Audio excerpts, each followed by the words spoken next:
Terima kasih pemirsa, Anda masih bersama kami. Ya pemirsa, seperti yang kita ketahui, saat ini korban Gunung Semeru sebagian besar masih mengungsi di tempat yang lebih aman.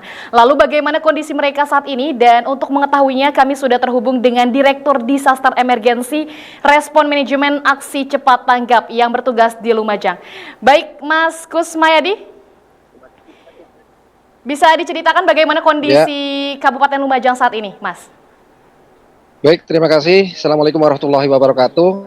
Terima kasih pada Televisi. Jadi, kondisi saat sekarang ini untuk pengungsi kita sudah ada terkonsentrasi karena memang untuk wilayah bencana ini kan terpisahkan oleh putusnya jembatan ya, putusnya jembatan, sehingga posko untuk penanganannya itu ada dua, yaitu wilayah Candipuro dengan wilayah Pronojiwo.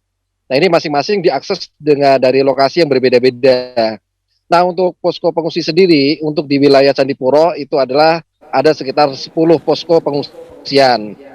Sementara kalau di Pronojiwo itu ada sekitar 8 posko pengungsian yang besar. Dan sejauh ini bahwa untuk penanganan para pengungsi, itu korban pengungsi, itu hampir semuanya sudah bisa tertangani untuk pada hari yang kelima ini. Sementara tim evakuasi juga masih dalam pencarian korban. Karena memang kondisinya ini secara wilayah cukup luas ya, karena mencakup 2 kecamatan, dan saat sekarang ini untuk aksi cepat tanggap sendiri itu menurunkan food truck itu ada dua kendaraan armada, itu kita melayani 2.000 porsi dalam perharinya. Kemudian juga armada water truck, yaitu water tank, fungsinya adalah pembersihan rumah warga termasuk juga jalanan yang masih dipenuhi oleh abu vulkanik. Kemudian juga pelayanan medis juga kita turunkan. Nah, ini juga untuk pelayanan pendampingan psikososial karena warga-warga pengungsi ini terutama anak-anak itu dalam kondisi trauma. Nah, ini yang kita Baik. coba akan tekankan. Termasuk juga di sini kan kondisinya cuaca hujan. Hampir ini juga sudah mulai gerimis ya. Jadi di belakang saya ini Gunung Semeru sudah tertutup dengan kabut, dan biasanya kalau sudah mulai rintik-rintik hujan, seluruh tim emergency, tim rescue itu kita harus mengosongkan wilayah. Karena yang dikhawatirkan adalah ancaman lahar dingin. Dan kalau malam hari di belakang saya ini di Gunung Semeru ini itu muntahan-muntahan lava itu masih terjadi. Jadi kondisi seperti itu, sehingga pengungsi sendiri juga tidak memungkinkan untuk kembali ke rumahnya dan mereka semua berada di pengungsian.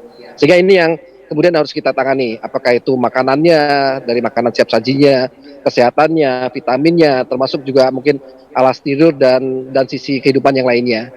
Itu sekilas terkait dengan Baik. erupsi Semeru. Baik Mas Kusmiadi, bagaimana korban dievakuasi ke pengungsian kah? Untuk korban meninggal dunia kita langsung bawa ke rumah sakit ya untuk identifikasi dan sejauh ini sudah angkanya semakin bertambah ya. Dan dimungkinkan juga masih banyak yang belum ditemukan. Kalau untuk pos pengungsian itu semua kita tempatkan di lokasi-lokasi yang radiusnya lebih dari 12 km. Karena kemarin juga kita cek bahwa radius Semeru ini cukup lumayan jauh ya radiusnya. Dan zona merahnya itu adalah dari 0 sampai kepada 12 km termasuk yang zona merah. Baik. Demikian, Mbak. Untuk dari tim ACT sendiri, bantuan apa saja Mas yang diberikan kepada korban terdampak tersebut? Ya, ACT sudah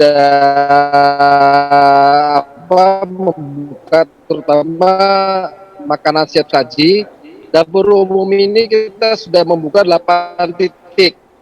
Itu di luar daripada food truck. Food truck kita turunkan 2 armada ya. 2 armada, kemudian juga food bus, kemudian dapur umum mandiri. Kenapa kita membuat dapur umum mandiri? Ini juga kita ingin melibatkan warga sekitar dalam healing kepada masyarakat yang sedang mengalami musibah. Kemudian juga pelayanan medis juga kita di 8 posko itu kita, karena juga banyak di kondisi hujan sekarang ini warga pengungsi itu juga pada mulai jatuh sakit. Baik. Baik Mas, kira-kira apa saja yang memang dibutuhkan oleh masyarakat ya, karena sekitar kondisi mereka juga yang sampai saat ini kurang gitu kesehatannya Mas? termasuk juga dingin dan sebagainya. Makanya seperti alas tidur, untuk statistik itu masih sangat diperlukan, kemudian juga makanan siap saji, kemudian juga vitamin, susu, kemudian juga obat-obatan, alas tidur, selimut, itu termasuk yang dibutuhkan saat sekarang ini. Baik. Baik, terima kasih Mas Kusmiadi yang sudah melaporkan langsung dari lokasi kejadian erupsi Gunung Semeru.